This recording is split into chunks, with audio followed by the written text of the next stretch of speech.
আসসালামু আলাইকুম সবাই কেমন আছেন? আশা করি সবাই ভালো আছেন, সুস্থ আছেন। আমি ফারজানা বলছি।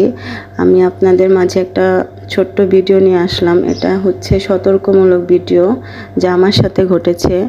আমার মতো যারা বিড়াল পালেন, যারা বিড়াল ভালোবাসেন, তারা কখনোই 2-3টা বিড়াল বিছানায় নিয়ে ঘুমাবেন না। যদিও এর মধ্যে 2টা বা 3টা ছেলে বিড়াল হয়, এদেরকে নিয়ে কখনোই বিছানায় নিয়ে ঘুমাবেন না।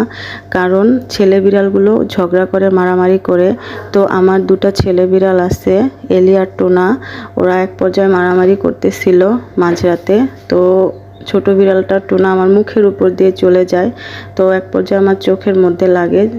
আল্লাহ না করুক, আল্লাহ বাঁচাইছে আমাকে। আমার চোখের মনিতে লাগে নাই, যেহেতু আমি ঘুমাইছিলাম। চোখের পাতার নিচে লাগছে, অনেক বড় ক্ষত সৃষ্টি হয়েছে। দেখেন মাঝখানে বড় ক্ষতটা, আরও 2টা আছে পাশে, মোট 3টা। তো আপনারা কখনোই বিড়ালকে ভালোবাসেন ঠিক আছে, আলাদা একটা জায়গায় ওদেরকে রেখে দিবেন রাতে ঘুমানোর জন্য, বিছানায় নিয়ে ঘুমাবেন না।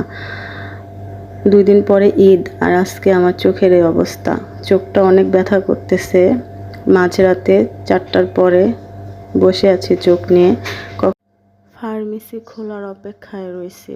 সকাল 9টা-10টায় ফার্মেসি খোলে, তখন চোখটা দেখায় ওষুধ আনতে হবে। আর যদি হাসপাতালে যাওয়া লাগে তখন যাইতে হইব, কি আর করার।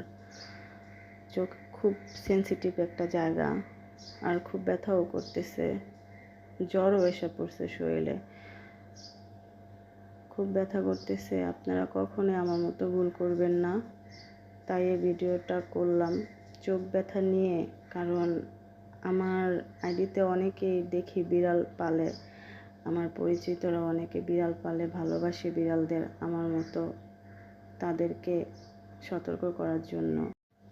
আপনারা সবাই সাবধানে থাকবেন। আজ এই পর্যন্ত। সবাই ভালো থাকবেন, সুস্থ থাকবেন। আল্লাহ হাফেজ।